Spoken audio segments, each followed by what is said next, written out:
Hello everyone, welcome back to my channel. Si hawbaniba haidi chabadane yang su tumbadagi hena sasanba ngambadu adu mayam ai kainoma ulakke utpase ikaidi karabani asise ai yung harawdi dawne sawningine base adagi rumse yamde manga khaktamak tawre yen chu phangte yen phangta bai yerum mama phangda bai macha charak toini hoji.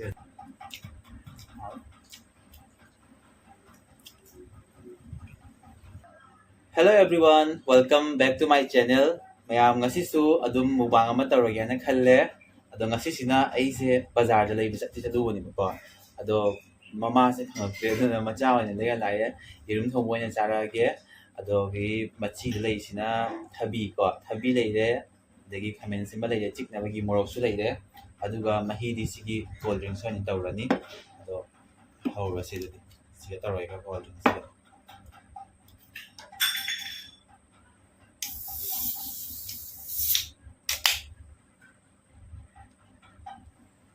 Si hawbaniba haidi chabadane yang su tumbadagi hena sasanba ngambadu adu ai sengna haidogani mubang chama tandane sumaina cold drink ama yawbina peiba hena sasanba ngambadu adu damatane si leise sina tawage arani si thamage side ta dei siga leire ko mahina siga leire haidi gravy siga leire adu yurumse yamde manga khaktamak tawre irum manga sina dum honaragi ai adu mayam ai kainoma ulakke utpase ikaidi karabani asise ai yung harawdi dawne sawningine base asina hana lakpa yaraba ponna trase ado aina lanbene ba habide aina video se hapa ngamdabagine ba video se na hana manam hapsilamadi sangdabo habide moine ai thabak to akoi haradna wari to poire do si lakpa se harawi nungso mu nungai te maram ni mi ate din na hana phangna loina thamne si pin se do lae si lae do manung da moi pin haba ko do adu hapchale loina setup hoire hoji si la ka ta ngai si su kuiroi adu mayam lang na ba dong na ai dum la ne ne khalle ado video se ai adum chang nai na ya ai ma kai hapakke ngasi si jo hoi gi institute suti oi bagi adum video se nam se na khallaga kai chani ngai dei te do yum de sum nam ma ga ne khallaga ngasi mu bang se tawak ni ado mubang si yang bio nuai hana khalle yen chu phangte yen phangta bai yerum mama phangda bai macha charak toini hoji ado yengasi mayam su yengo ado nuai hana khalle do di se thamdalage ko Google AdSense su lae tung dagi di dum asi dum thara ni mayam leptana dum support to bio ki vote ado di mayam cha ba se hauno ba tawrasi ko hawdi hawno male ngasi se ko khalage mahi dagi hana hawni gravy se aina thongba nate akoi naw da thongan bani machan di aina loina seme ka machan di aduga thongan la ba hawni he machuri phajare video se kino ni ngasi se akoi aina hangai namdabdo habdi hekta namba se ngamdaba ko institute ngasi suti leba ngasi di megi first nina aduna hoi suti phange se isu namma sen tawni ba do han dagi chakom se ka cha halaga irum khara hapage thabi soma hachille duba hawrage ita hawasine ko ha me chakom se ka cha halaga hawre ko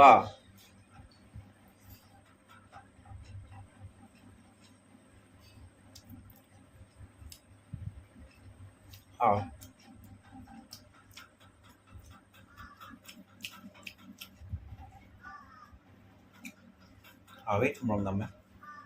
chai yang se thumrom nam di sang ni ba ha ba thumrom nam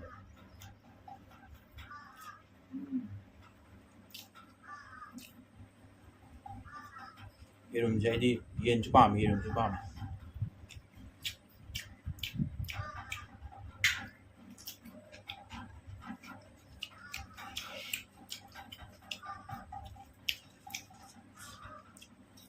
video se yam toina hapa dingam de ko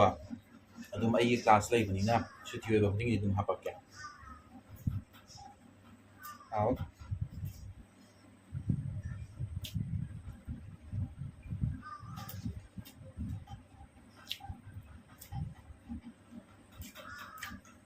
하면 하고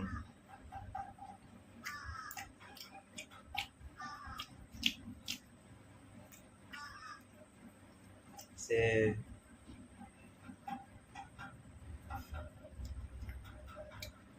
ꯉꯁꯥꯏ ꯑꯌꯨꯛꯇ ꯂꯩꯔꯛꯄꯅꯤꯅ ꯑꯩꯈꯣꯏꯗꯤ ꯐ꯭ꯔꯤꯖꯀ ꯂꯩꯇꯦꯍꯦ ꯐ꯭ꯔꯤꯖꯇ ꯊꯝꯕ ꯏꯪꯍꯟꯒꯗꯕꯗꯣ ꯏꯪꯕꯗꯤ ꯈꯔ ꯋꯥꯠꯂꯦ ꯁꯥꯒꯠꯂꯦ ꯁꯥꯊꯤꯅ ꯍꯥꯎꯋꯦ ꯃꯊꯪꯗꯗꯤ ꯑꯗꯨꯝ ꯑꯆꯝꯕ ꯁꯧꯒ꯭ꯔꯤ ꯊꯣꯡꯕ ꯆꯥꯔꯒꯦ ꯇꯧꯕꯅꯤ ꯃꯌꯥꯝꯅ ꯍꯥꯏꯔꯛꯑꯦ ꯑꯆꯝꯕ ꯑꯣꯏꯅ ꯆꯥꯔꯛꯑꯣꯅ ꯁꯧꯒ꯭ꯔꯤꯗꯣ ꯐꯪꯗꯕ ꯑꯩꯈꯣꯏꯒꯤ ꯌꯨꯝꯒꯤ ꯄꯥꯟꯕꯗꯣ ꯄꯥꯟꯗ꯭ꯔꯤꯕ ꯍꯟꯗꯛ ꯊꯥꯕꯗꯣ ꯍꯥꯎꯋꯦ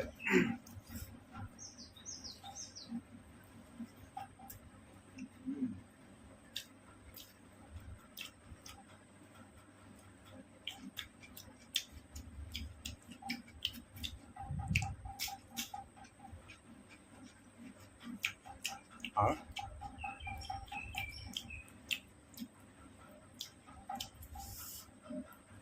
ꯀꯩꯅꯣꯃ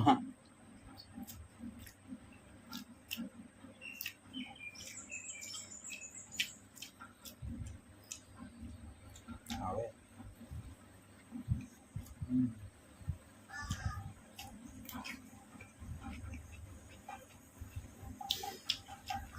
ꯃꯣꯔꯣꯛ 좀 넣을게요 모르게 장인장에도 또 하고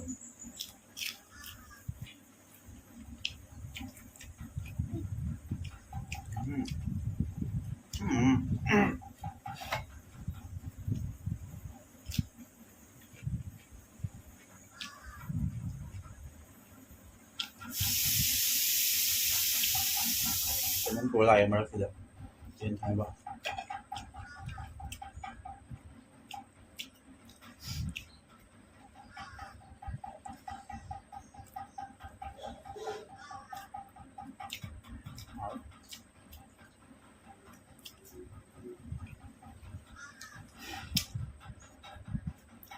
모르 쓰니 건 모르더니 차이네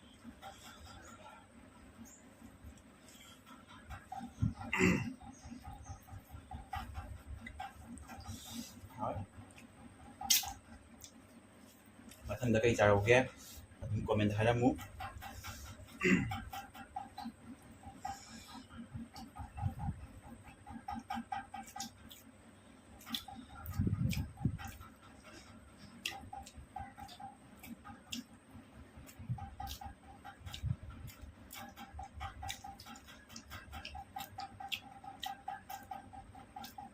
Yes, but I help.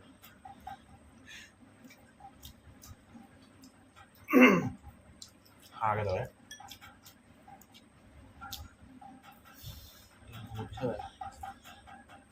Chay.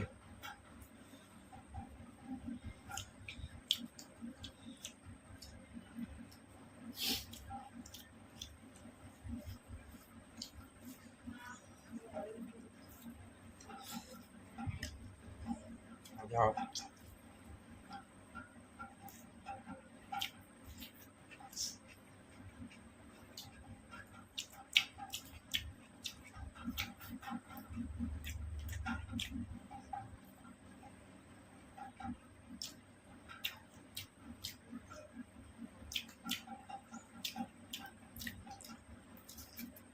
Giờ sai cái gì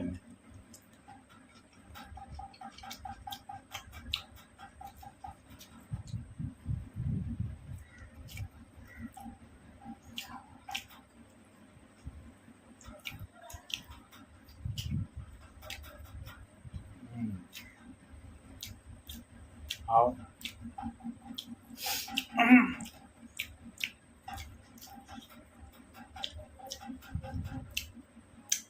Quddamma pahalıcam.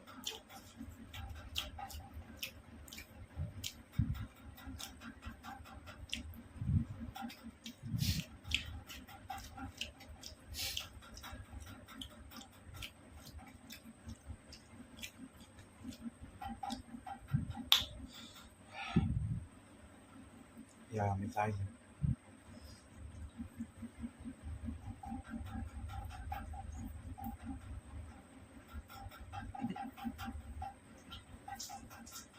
Nomor tuh.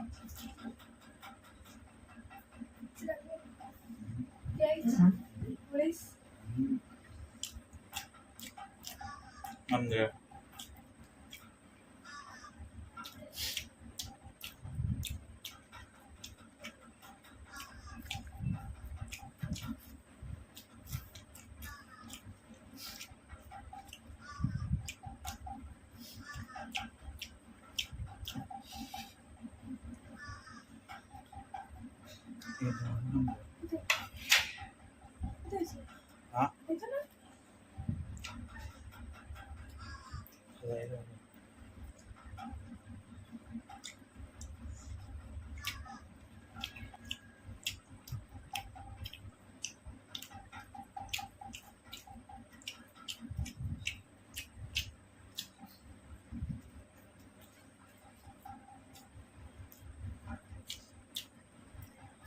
Maroon Mamut nấm hai Mamut nấm hai rồi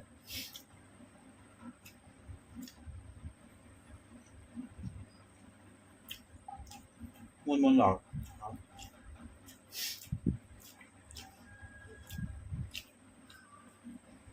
lôi vậy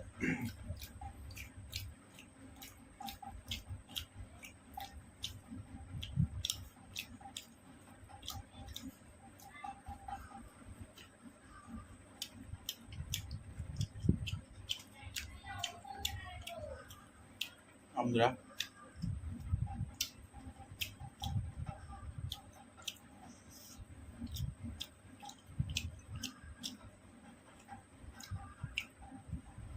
taste good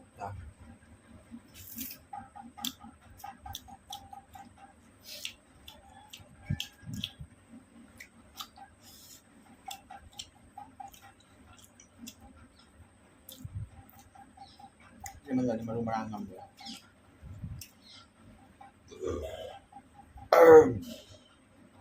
하게 만능 내기도 잘